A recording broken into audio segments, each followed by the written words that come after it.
Hello, Iterative Marketers! Welcome to the Iterative Marketing Podcast, where each week we give marketers and entrepreneurs actionable ideas, techniques, and examples to improve your marketing results.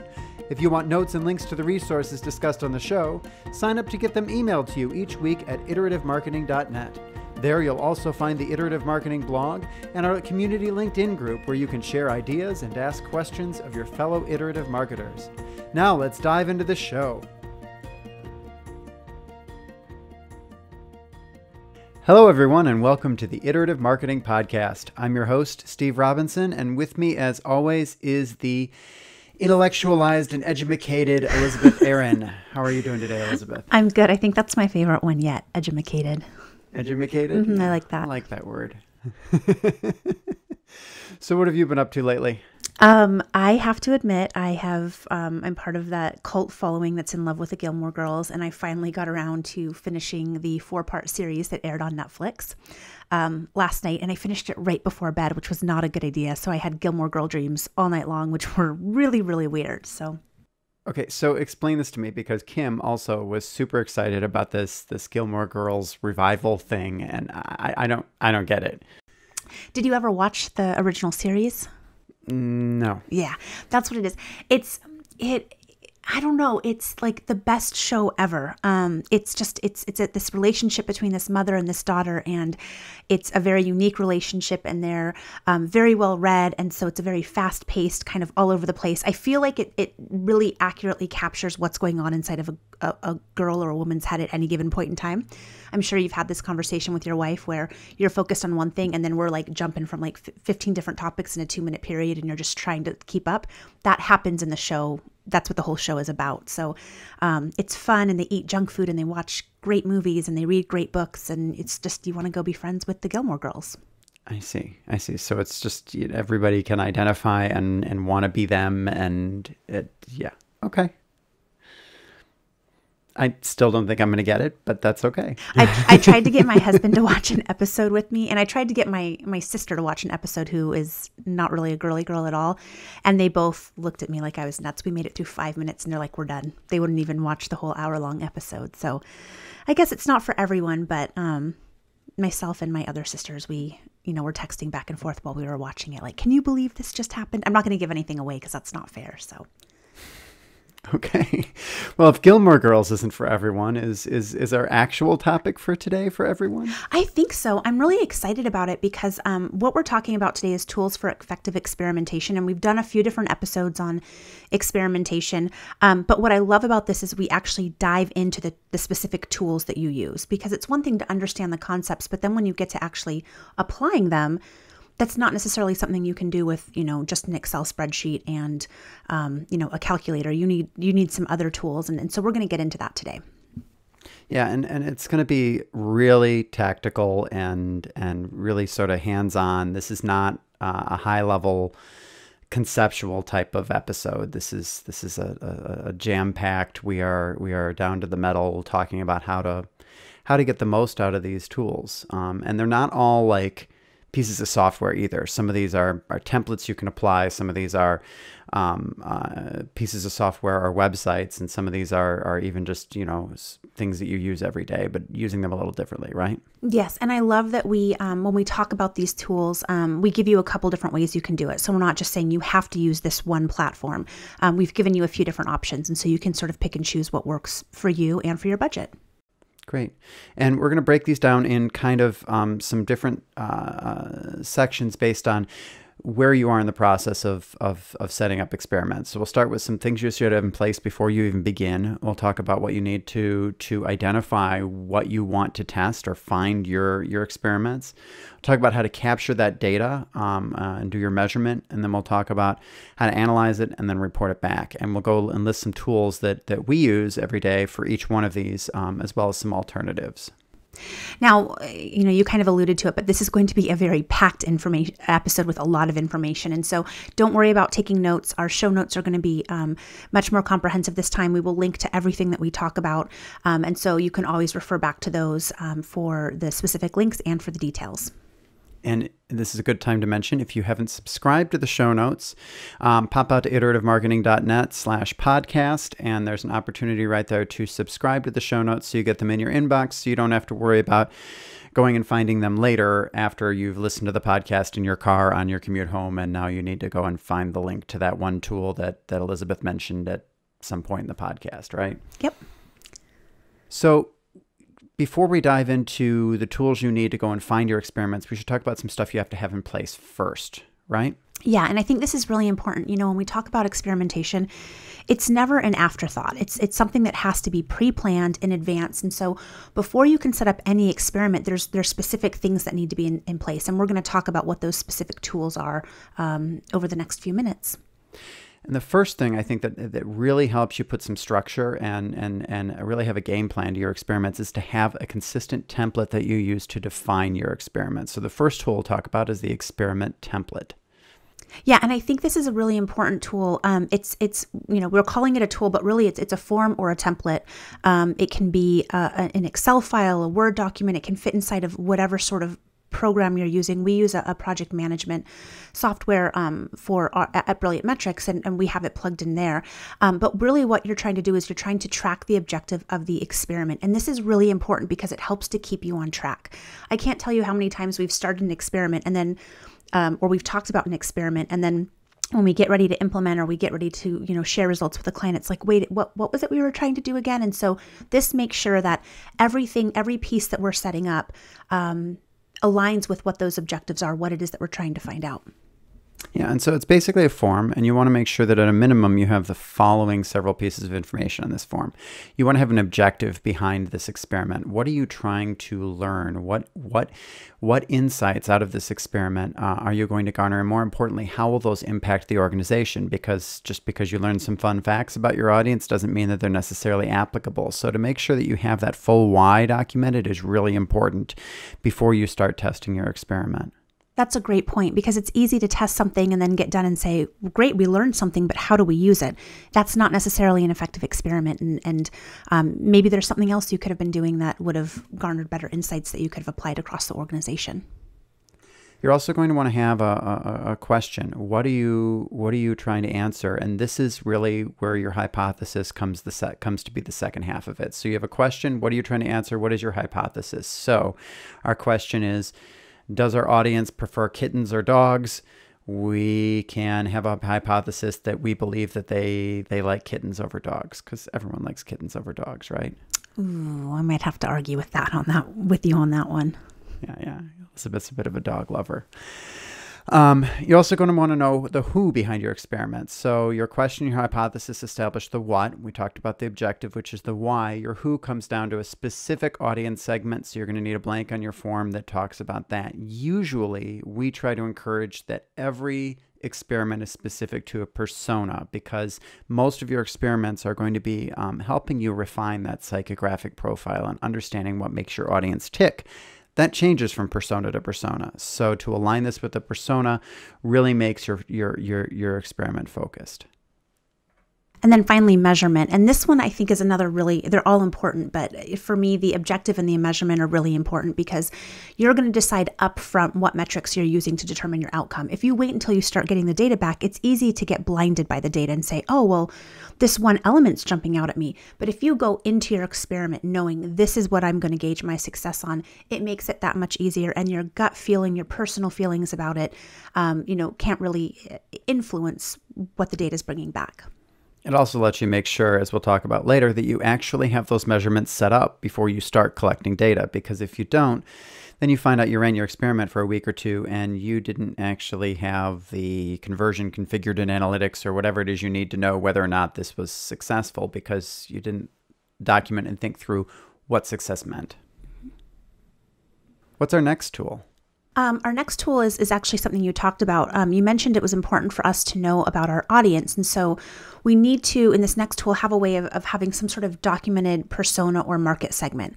And again, this really defines the who of our experiment. And it's important because if it allows us to narrow down the audience. If we don't narrow down our audience, then we have this mass of different people that can start to counterbalance each other, counter affect each other. And so we don't actually start getting usable data back that we're able to then apply to those personas. We need to make sure that we're honing in on one specific audience and testing with them to find out what their preference is.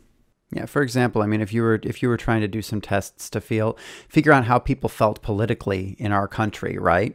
And you just surveyed the entire country, you would have everybody who was way off on the right canceling out the opinions of everybody who was way off on the left. And at the end of the day, you would find out that the entire country is actually pretty lukewarm, which based on our current political climate is entirely wrong. So you need to make sure that you're narrowing your audience to a particular subset that you want to learn about. And this is a great way to do that.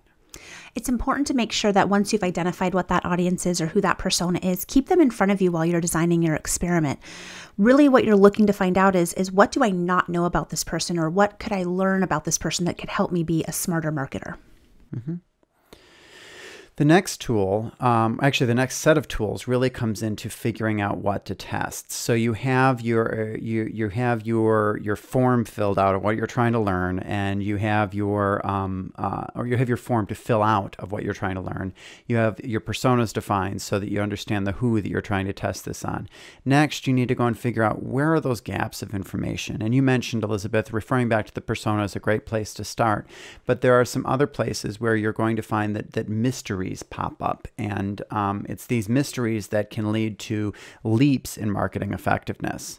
Yeah, and there's a number of different, tools that you can use to help figure this out. I think the first one that we jump to, the one that sort of pops into our head right away is analytics. Whether it's Google Analytics or another analytics program, it's going to help you recognize any patterns that may not make sense and allow you to identify those opportunities for testing and experimentation where you can gain some better understanding about your audience. So obviously, if you don't have an analytics software installed on your website, go get it installed. Google Analytics is free and it's easy to set up. You're going to be looking at, primarily looking at, there's a nice little diagram in there that'll show you the flow of visitors through your site. And this will show you how people are kind of interacting page by page and moving through your website. And you can start with your landing pages and see where they go from there. You can start with the home page and see where they go from there. And if you have your analytics set up, in some really robust ways. And I think next week's episode is actually a deep dive on analytics. We'll talk about that then. But you can even slice and dice your audience to see how certain personas are interacting with the site, which can be really powerful. And when we're talking about interacting with the site, we're looking at engagement metrics like pages per visit, bounce rate, dwell time, scroll depth. How are people interacting with your site? How are they engaging with your content? Having an understanding here and seeing what they're doing or what they're not doing is going to open up some questions that you want answered, and that's going to lead to some experimentation ideas. Like, why does everyone bounce off this page? Or why is everyone going to the contact us page or the about us page on who our people are? Like, what are they trying to learn? What's their goal there? And that can be fodder for some great experiments. So Google Analytics is great for recognizing patterns, but that's just surface level. We don't understand the motivation sort of behind that, why that's happening, the human element that comes into it. And that's where our next tool comes in very handy. Yeah, and the next tool is screen recorders. And these are really kind of creepy, cool tools. If you haven't played with one yet, definitely go play with one, because if nothing else, it's fun. But it approximates a recording of that visitor's usage of your website or app. And so it shows them where they're clicking, if they're using a desktop, where their mouse is at any given point in time, what they're entering into forms, how long they're staying on each page. And basically, it's like you're standing behind the person watching them use your site.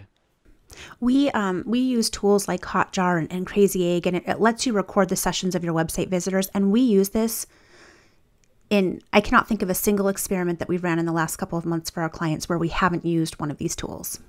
Yeah, it really helps you get inside the head of your your audience, it's not going to produce any kind of statistically significant data. This is not a measurement tool. You're not going to be able to say whether this page works better than that page by watching screen recordings, because you'd have to watch hundreds of screen recordings, and well, we all have better things to do.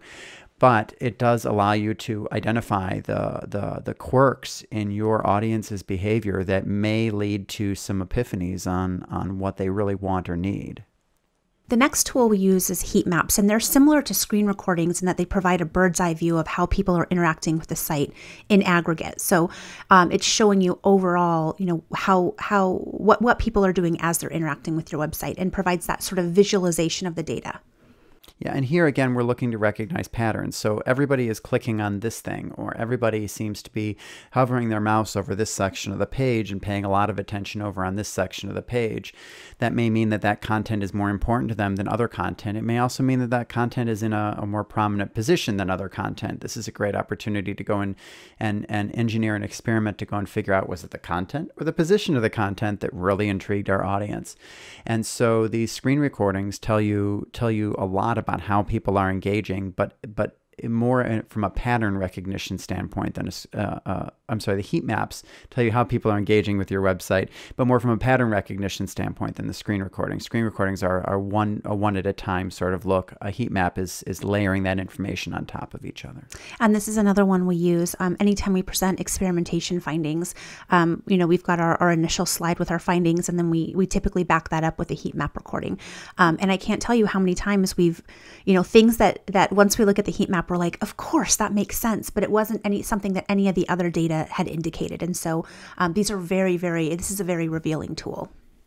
Our next tool is user experience testing platform. This is most commonly people just refer to the brand name of usertesting.com because it's the one that most people use. But it is a tool that lets you basically give homework to a panel of people to go and try to emulate the experience of your audience. So that could be interacting with an ad all the way through purchase. It could be just a purchase or a fact-finding mission. You can even have them go out and look at competitor sites as well. But where this comes into experimentation is it's a great opportunity to identify the places where your audience may be getting hung up in your experience. Yeah, this is one of the tools. I love this one. I've used this in the past, and every time I have, I totally nerd out over it. I really enjoy it, and it's a little creepy maybe because you're watching this screen recording of people's actions, and you're listening to their voice recordings as they explain what it is they're doing as they move through the process. But I love this tool because one of the other things that it allows you to do is when you're selecting your audience, you can select your audience. You can specify geography, occupation, age, behavioral characteristics. And so it really gives you an opportunity to sort of build, your user case and then see how it is that they're interacting with your website. Couple of things to note about this compared to screen recordings, because the two tools do serve slightly different purposes.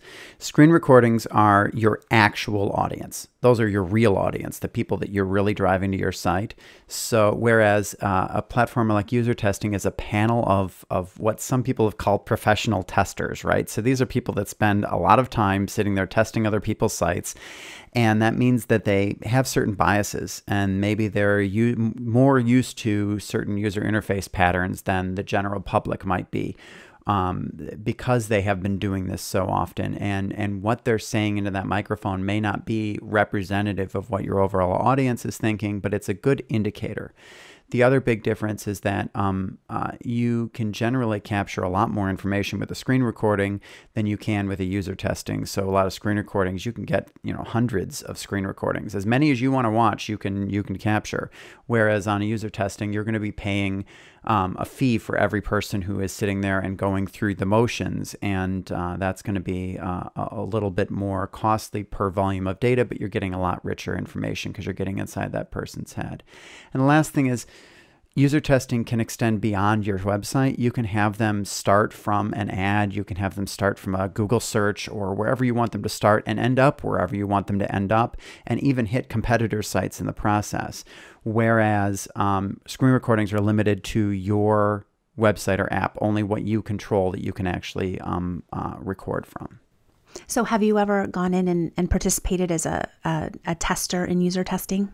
I have not. I automatically assume that I'm biased enough that they don't want my feedback. They don't. Yeah, I signed up and indicated I was a marketer, and they didn't want to talk to me. So apparently we have too strong of opinions about websites. Yeah. So what's our next tool? So our next tool is a tickler file, and really, this is not a formal tool that you can go out there and necessarily purchase. It's really just an internal document, a place to store experiment ideas, and it can be a Word file, Excel, whatever internal document works for your organization. And really what you're looking to do is just keep an idea of potential future experiments. Yeah, there's a limit on how many experiments you can run concurrently. Really, you can't test more than one thing with one given audience at any given time. So if you're running an experiment, it's a really bad time to come up with an awesome idea for your next experiment unless you have a place to write it down. And so this becomes that place.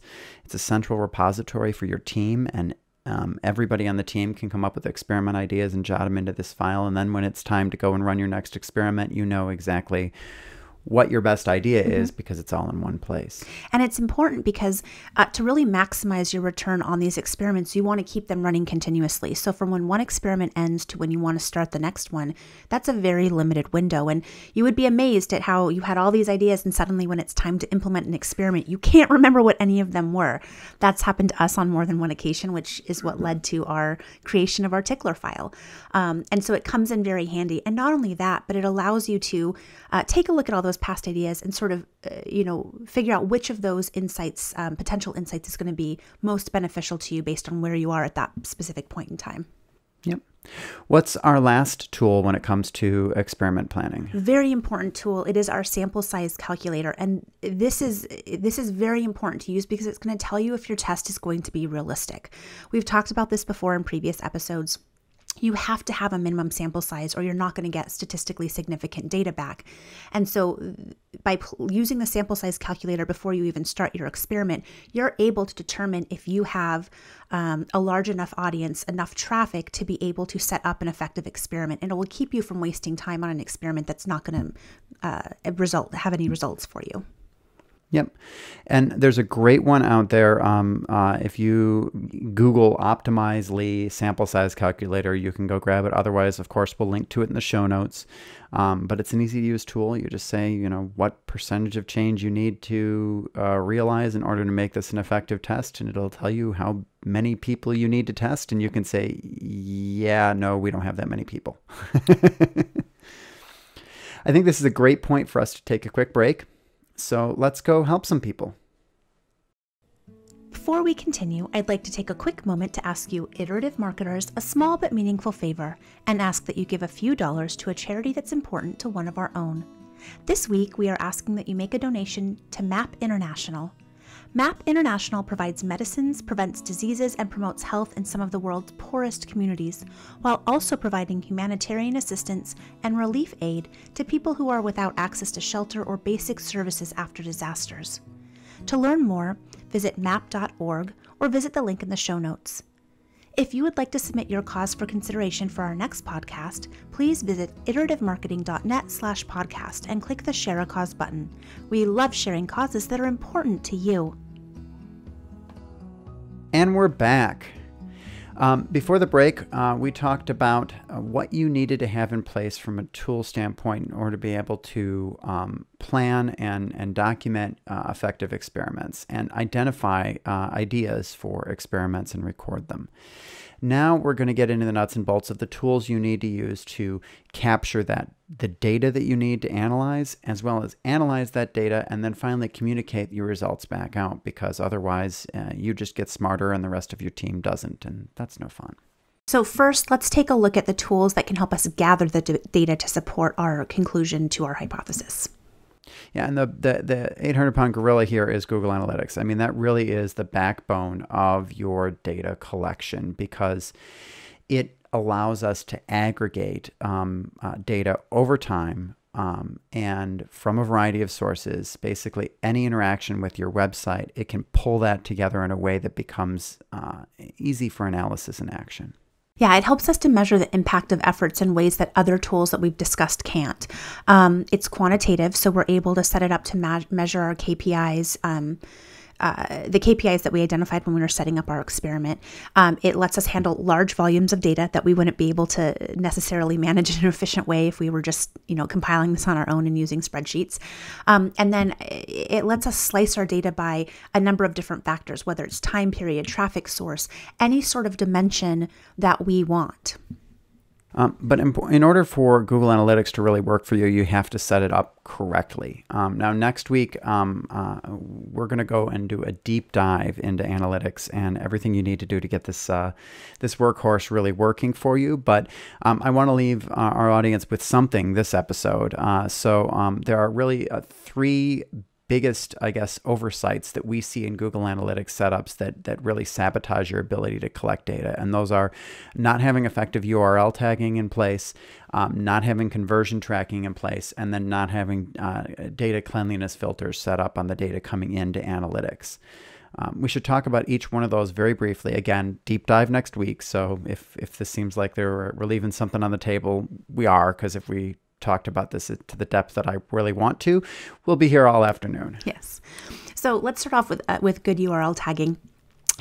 We need to pass information into Google Analytics about where our traffic's coming from and what we know about that traffic. And the way that we do that is through making sure that those URLs are tagged and correctly coming into and being disseminated out through Google Analytics the way that we intended them to be. And basic rule here is every single link that you publish to your website should have a tag on it of some sort. And again, next week we'll get into the details of how to do it. But if you're not tagging your traffic, then you're missing a big chunk of the data that you need in order to analyze the success of your experiment.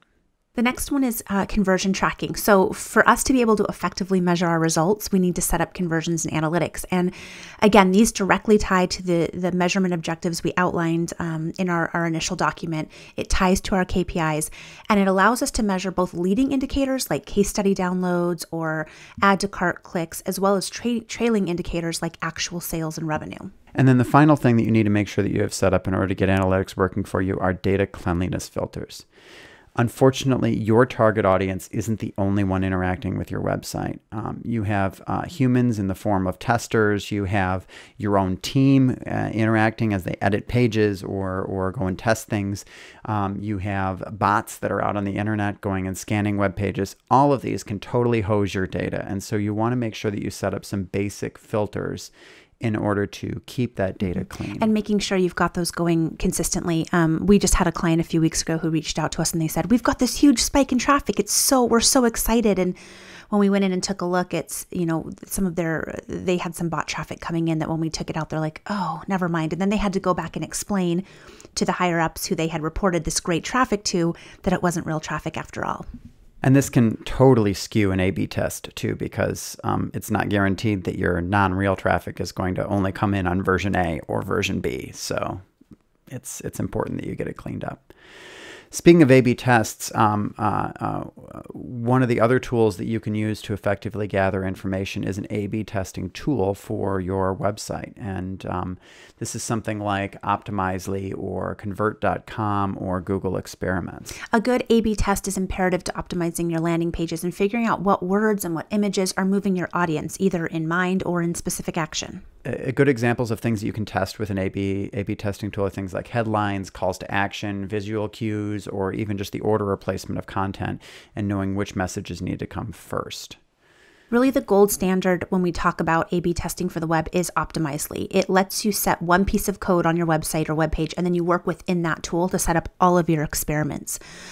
It's really nice because you get to use a WYSIWYG, what you see is what you get editor, to create your alternate version. And so you don't necessarily need to have someone that knows how to code. It can be anyone who has, the ability to use a WYSIWYG can set up your different experiments for you, which is nice because it cuts back on that development time and allows your team to manage this rather than having to go to an outside resource. And then right within the tool, you take the web page, you create your version B, and then you say what percentage of your audience is going to get version B instead of version A. And then it takes care of swapping that out live as people hit your website. It also makes sure that anybody who got version B the first time is going to continue to get version B every time they come back, which is really key to an effective test because you don't want to find out that because they saw both of them, they converted particularly well. And this is why it's really important to use one of these tools. Not only that, the tool is going to report back on your results. And not only that, but it's actually going to tell you which of your results were statistically significant. So you don't even have to take that extra step to go out and determine if the results you got back are valid or not. Optimizely is certainly one of the better and more common tools out there. There are others. One that we found that works really well and is slightly less expensive is a tool called convert.com. That's worked really well for us. But you don't necessarily need to have any budget either. There's a free tool out there called Google Experiments that Google offers, along with its million of other free tools. It does have some drawbacks, though. The downsides are that it's not quite as easy to use as some of the other tools we've talked about, Optimizely and Convert. And you either have to redirect version B to another page, or you have to have a developer write code to support your experiment. So there's pros and cons to each of the systems. It's really about finding out what works best for you and your team. Yeah. So we talked about A/B testing on the web, but what about email? What's the tool for that? So this one's kind of easy because pretty much every email tool out there has an A/B tester built into it. And you really want to, what you're looking for to get out of this A/B tester is you want to make sure that it guarantees a random sample, and you want to make sure that you're able to send both versions at the same time. Yeah, so I've seen marketers try to, execute version A of an email one day and version B of an email another day, or try to compare two different versions of an email or two different sends of an email. Really, that's not the way to run an experiment via email. You want to use the built-in A/B testing tool. That's why it's there, and it's the only way to guarantee that random sample. It's the only way to guarantee that everything, it controls for all the other variables, and everything else is equal, essentially. And again, this is built into pretty much every email platform out there, so you don't have to go and search for a special tool. Mm-hmm. The next up is A/B testing for your ads. And this gets a little bit tricky, but if you're testing two different versions of a display ad, there's sort of a right way to do this and a wrong way to do this. And the right way involves making sure, just like we talked about, Optimizely and Convert are going to make sure that the same person who gets version B of your web page the first time is going to always get version B when they come back. We want to do the same thing with our display and video ads. The trick to doing this is having an ad server technology serving up those ads, because then that ad server can make sure that if I give Elizabeth version B of the ad, Elizabeth always gets version B of the ad, regardless of where on the web she happens to be having that opportunity to see the ad. There's no other way to do this, and you have to have that ad server in place to do it. If you don't have access to a third-party ad server such as Atlas or DoubleClick Campaign Manager, then you'll want to work with an analytics firm such as Brilliant Metrics, yours truly, to help you get this set up. And I think it's important to note that this is true for display and video ads, but when we start getting into social advertising, it gets a little bit trickier, and the tools don't actually support really great A/B tests. I think it'd be worthwhile probably having an entire episode on how to run an effective A/B test, and really get into the weeds on that, because there's certain things you have to do to kind of compensate for the fact that the social tools suck for this, basically. It's very true. I'm actually going to make a note here because I think that's a great idea for an episode. Excellent. So we talked about testing things on the website. We talked about testing things in email. We talked about testing things in ads. But sometimes we can't really test this with the actual advertising and marketing that we're doing. Sometimes the information we need kind of goes one level beyond that and into the thoughts and hearts of our audience, right? Yeah, and when we want to know how people are feeling or what they already know about our brand or our product or our service, the best way to get that information, to gather that data, is through a survey. So if you're going to run a survey, now you have the challenge of who are you going to survey? And you really have two options here. You can generate your own panel of respondents to your survey, either through your own customer base or prospect lists or email database or however. Or you can go out and buy that panel of respondents. And there are pros and cons to both approaches. If you are going to be surveying your own respondents, your own database, there are some great tools. SurveyMonkey is probably one of the most popular ones. We really like using Survey Gizmo. And then another alternative is Google Surveys as well. Mm-hmm. If you want to go pay for a panel, then you can use a company like Servata. In even some of the less expensive do-it-yourself tools have access to panels as well. So like, I know SurveyMonkey has their SurveyMonkey audience tool as well, but generally paying a premium company that has the ability to go and pull together exactly the panel you want can work out to get you better results. A quick note, if you do go the Google survey route, while it is a free tool that you can use, it's a hybrid between a survey tool and a pop-up polling tool. And while it gives you a huge panel to work with, it has some serious limitations in terms of the number of questions that you're able to ask at a time and how narrowly you can target your audience. So you want to go and take a look at what are you trying to learn? What sort of audience do you need to learn this information? How exact does that audience need to match up? And then what do you need the tool to be able to do as far as presenting questions? And if they answer this, then we need to ask these follow-up questions, etc. And then start flipping through the platforms, because every platform gives you a different opportunity when it comes to how you can organize questions, how you can organize your panel, where you can get it from. And to cover that in this episode would be way too long. So an alternative to a survey, if that doesn't really fit your needs, something else you can consider is a website poll. And here we're talking about something like Hotjar, or again, Google Surveys has the ability to do polls. With that in mind, you're sort of facing two different hurdles. First, you need to have a lot of website visitors, and not only a lot of website visitors, but a lot of website visitors that are willing to answer your poll so that you get statistically significant data. The second hurdle that you're up against is that you're limited to asking one question, and it has to be easy to answer or you're not going to get enough data. I've seen countless clients that have, and not just clients, but websites that we visited where, and I'm sure you've seen them too, the pop-up box shows up and it's this question that is not simple for you to ask, and it's just not worth your time, so you close it out and you ignore it. But for some brands, if you have a website that has a massive amount of traffic and you need an answer to a question and you don't want to try and put together a survey with a bunch of email addresses, this can be a great way to get an answer to a simple question answered by your exact audience in a relatively short period of time. So that's a pretty extensive list for gathering the data. Now that we have the data, how do we analyze it? And again, we're going to talk about our good friend here, Google Analytics, which seems to play a starring role in every single chapter of this book here. But Google Analytics can be a great way for doing some quick analysis of your data. It will help you visualize and do that ad hoc reporting quickly to see what's going on behind that data. If you're getting the data through custom dimensions, which I'm assuming we're going to talk about next week, then you really have you can report in some very robust ways. Yeah, and can you do this reporting without an analytics tool?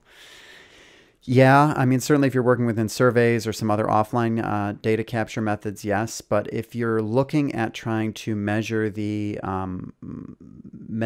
effectiveness of any digital marketing, really, you're going to want to use analytics to start that analysis and certainly capture that data and start that analysis for you. Now, I know we've skimmed over Google Analytics, even though we've mentioned it multiple times, but again, we're going to cover this next week in episode 41, so definitely tune back in and get the full story on that. Sometimes analytics isn't enough, though. Sometimes you can't get the actual comparison of A and B in one tool because you're pulling data from offline sales data, you're pulling data from your ad platforms, your marketing automation platform, or somewhere else. And in that case, you're going to want to be able to combine that data. And for experiment analysis, really a tool like Excel or Google Sheets is generally enough because you don't need that really robust data visualization and analysis capabilities of a more expensive tool like a Tableau if you're just trying to figure out if version A or version B was more effective. To really make this an effective tool for you to be able to combine this data and then slice and dice it how you need it, you need to have a strong understanding of Excel or Google Sheets, and more importantly, pivot tables. And what you like to say, Steve, is pivot tables are your friend. Yeah, they're not my friend, but they're your friend, and I appreciate the data that you're able to get out of them. And even you, Elizabeth, they're not as scary as they seem. Once you get your head around it, it's like why was I intimidated by this? I mean, I can't tell you the number of people that I've worked with and coached over the years have been like, this isn't scary. Let's go through it. And then like, oh, yeah, that's not a big deal. So please. No, it's not. Learn pivot tables. They're not that big of a deal. Once you get your head around the basic concept, it's like, it's easy. Well, and the other thing to keep in mind too is if you're reporting on you're looking at the same data every month, you're able to plug that information into this already built pivot table and apply it, and then you have very easy access to be able to dice and splice that data the way that you need to. Once you've aggregated the data and you've started your analysis and you say, oh yeah, A definitely won. Well, hold your horses before you start going and shouting from the rooftops at A1, because the next step, the next tool you need is a confidence calculator. Yep. And this is important because just because we have a winner doesn't necessarily mean that we have a result. And we talked about this in depth in episode 7. And you'll want to make sure that you're using an A/B confidence calculator to determine if your results are statistically significant. And we will link to the one that we developed and shared out with you guys. We'll link to that in the show notes. Now, there's a new kid when it comes to data analysis and visualization, and that is Google Data Studio. And I must apologize to our audience. It is on my list of things to dive into and really do a deep dive, and I'll probably have a blog post for it here shortly, but I have really only touched the surface of this tool, and from what I can tell, it looks really cool. It allows you to pull data from multiple sources and aggregate it, kind of like Excel, is the manual way of doing that. And it has the gorgeous visualizations to kind of jumping ahead into tools to communication. You can create some really pretty graphs out of this tool right there. So, again, stay tuned. We're going to talk about Google Data Studio again in the future, I'm sure. But if you want to jump in and explore that tool, it looks really promising. It's still in beta, so I'm not too late. So finally, getting to our last topic, and thank you so much for sticking around. I think this has turned into our longest podcast yet, but tools for communication. And this is so important because you've done all the work up to now. You've set these up correctly. You've found an experiment that's going to give you insights. You've measured it. You've analyzed it. And that's great. But now you need to do something with that data. And as Steve said earlier, if you just keep it to yourself or you keep it within your team, you're not realizing the true benefit of what your experiment has revealed. Yeah. The first tool is graphs. I mean, if you can make your results graphical, that is really, really important because a number is not, it's not visual. It's not something that everybody can just understand. And so it's really important to make your results as graphical as possible. Graphs are easy. They can be generated from Analytics, Excel, or from Google Sheets. And another thing that you can look into is if you've got access to a dashboarding platform, this can be a great asset, but it only works after you figured out what those KPIs are, what KPIs matter to you on an ongoing basis. Otherwise, you're going to want to use more of an ad hoc tool like Excel. Mm-hmm. The next tool is your experiment log. Just like you want to log your experiment on the way in, you want to log your results and your insights on the way out and keep a running list of exactly what you've learned by audience segment so that you can refer back to it later. Either basically because you want to be intentional if you're rerunning an experiment, basically, right? Mm-hmm. Yeah, you want to have a strong understanding of what insights you've already gathered, and so you want to make sure that log is looking at the experiment by your audience or your persona. And one thing to keep in mind here is that just because you ran your experiment with one audience doesn't mean that you can't use that again with another audience. In fact, you should use it with another audience. It's going to help you to figure out where those lines between the two audiences lie. Speaking of where lines lie between audiences, the last tool in this entire marathon podcast that we're going to talk about is your persona document, which we introduced at the very beginning, but becomes important again on the tail end. Yeah. We've talked about this in persona once before. I've said this a few times. I feel like a broken record, so I apologize. But a persona document it's a living document. It's not something you create and leave alone. And the best way to be able to update that, the most informed way to update that is through your experiments. And so you really want to take a look at what insights you learned and did you learn something about that audience? And if so, does it apply to the persona that you developed? Does it apply to the customer journey that you put together? You want to make sure that you update that information in the persona and close that loop. And then not only that, but you want to make sure you share that with your team. Share that with anyone who's using these documents. Is your sales team using this? Is this language that's being used throughout the organization. If your entire management team is referring to your persona of Ethan, then you want to make sure that they all know that we learned that Ethan is not a fan of LinkedIn, doesn't want anything to do with it, but he loves Facebook. We covered a ton of ground in this episode. Normally we throw a little summary at the end. I don't even know where we would start with a summary on this episode. So I just want to, again, invite all of you, take a look at the show notes. We've got links to the tools. We've got a lot more detail there. And if you aren't getting the show notes in your email, go out and subscribe, because it's certainly on this episode, there's a ton of value there. I also want to thank everyone for making time for us this week, more time than usual. And until next week, onward and upward. If you haven't already, be sure to subscribe to the podcast on YouTube or your favorite podcast directory. If you want notes and links to resources discussed on the show, sign up to get them emailed to you each week at iterative.marketing.net. There, you'll also find the Iterative Marketing blog and our community LinkedIn group, where you can share ideas and ask questions of your fellow iterative marketers. You can also follow us on Twitter. Our username is @ITER8IVE, or email us at podcast@iterative.marketing.net. The Iterative Marketing Podcast is a production of Brilliant Metrics, a consultancy helping brands and agencies rid the world of marketing waste. Our producer is Heather Ullman, with transcription assistance from Emily Bechtel. Our music is by C-Stock Audio Music Production and Sound Design. You can check them out at seastockaudio.com. We'll see you next week. Until then, onward and upward.